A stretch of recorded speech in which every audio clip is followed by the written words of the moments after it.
Kalian tahu nggak sih, Ruben Onsu digugat untuk membayar ganti rugi sebesar 100 miliar rupiah karena perselisihan merek. Oke, jadi awalnya ada dua jenis merek. Yang pertama itu dari PT Ayam Geprek Beni Sujono, dan yang kedua itu dari Ruben Onsu. Nah, kalian ngeh kan persamaannya itu di mana? Persamaannya adalah kalau misalnya dua nama orang itu disingkat, singkatannya jadi sama-sama Bensu. Apalagi mereka bergerak di dalam bidang usaha yang sama, yaitu bidang usaha kuliner dan ayam geprek lagi. Nah, singkat cerita, Beni Sujono ini tuh punya dua orang anak. Dan dua orang anaknya itu mendirikan satu jenis usaha di bidang kuliner, yaitu ayam geprek. Namanya adalah Ayam Geprek Bensu Sedep Bener.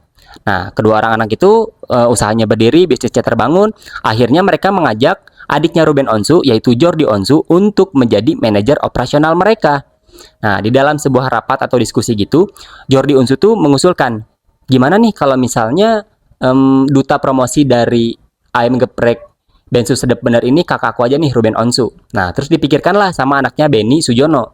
Akhirnya anaknya Beni Sujono tuh sepakat, oh ya udah, kakak kamu Ruben Onsu jadi duta promosi kita aja. Akhirnya promosinya dilakukan, digembor-gemborkan dan segala macam sampai usahanya laku, sampai orang-orang pada tahu. Nah, setelah itu kontraknya berakhir dan Ruben Onsu pun udah dibayar sebanyak 663 juta sebagai kompensasi karena dia udah mau jadi duta promosinya. Tapi beberapa bulan kemudian, Ruben Onsu tuh tiba-tiba mengajak karyawan-karyawan di dapurnya Beni Sujono untuk menjadi karyawan di bisnisnya dia. Dan bisnisnya dia pun bergerak di bidang kuliner, ayam geprek juga. Namanya tuh adalah Geprek Bensu. Ada kemiripan kan? Geprek Bensu sama Ayam Geprek Bensu Sedap Bener. Cuma yang satu lebih panjang aja ya. Nah, setelah itu, Ruben Onsu pun melakukan pendaftaran merek Bensu kepada Pengadilan Negeri Jakarta Selatan. Akan tetapi, pendaftaran mereknya itu ditolak oleh PN Jaksel. Kenapa? Karena dilatar belakangnya oleh merek itu sudah didaftarkan pertama kali oleh pihaknya Beni Sujono. Nah, tidak kehabisan akal, dia pun mengajukan gugatan kalau misalnya pihaknya Beni Sujono telah menggunakan nama Bensu yang merupakan namanya dia di dalam bisnisnya dia dan tanpa seizinnya Ruben Onsu. Lagi-lagi PN Pengadilan Niaga Jakarta Pusat tuh menolak gugatan dari Ruben Onsu, dan di dalam putusnya itu disebutin kalau misalnya pemilik pertama dan yang sah terhadap Bensu itu adalah pihaknya dari Beni Sujono.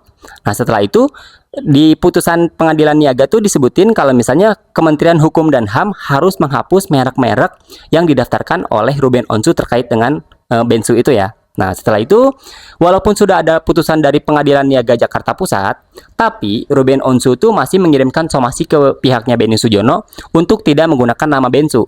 Nah, ini mereka bingung, kenapa saya nggak boleh pakai nama Bensu? Padahal kan putusan pengadilan kan saya pemilik sahnya, saya yang pertama mendaftar. Mereka bingung. Sampai-sampai Ruben Onsu tuh mengajukan gugatan ke Mahkamah Agung.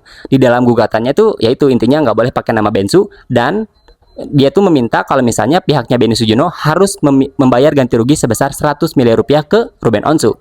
Tapi Mahkamah Agung menolak gugatan dari Ruben Onsu dan menguatkan putusan dari Pengadilan Niaga Jakarta Pusat. Jadi lagi-lagi yang menang tuh pihaknya Beni Sujono. Nah, terus singkat cerita pada tahun 2022 keadaannya berbalik. Kenapa keadaannya berbalik? Karena yang mengajukan gugatan sekarang pihaknya Beni Sujono. Jadi Beni Sujono mengajukan gugatan ke Pengadilan Niaga Jakarta Pusat. Nah, di situ disebutin kalau misalnya dia tuh meminta kalau misalnya Pengadilan Niaga Jakarta Pusat itu harus memutuskan pemegang hak dari nama Bensu itu adalah pihaknya PT Ayam Geprek Beni Sujono, dan dia tuh meminta Ruben Onsu untuk membayar ganti rugi 100 miliar rupiah. Gimana, keren kan? Ini kayak epic comeback gitu kan. Nah, terus itu juga menjadikan Kementerian Hukum dan HAM sebagai tergugat kedua, karena ternyata Kementerian Hukum dan HAM itu menerbitkan surat keputusan penghapusan merek, di mana itu tuh menurut pihaknya Beni Sujono tidak seharusnya dikeluarkan, karena menurut pengadilan dan juga Mahkamah Agung yang menang terhadap merek Bensu itu adalah pihaknya Beni Sujono. Nah, kira-kira kalau misalnya menurut kalian kayak gimana? Ini seru banget kan? Coba tanggapan kalian di komentar. Oke, terima kasih.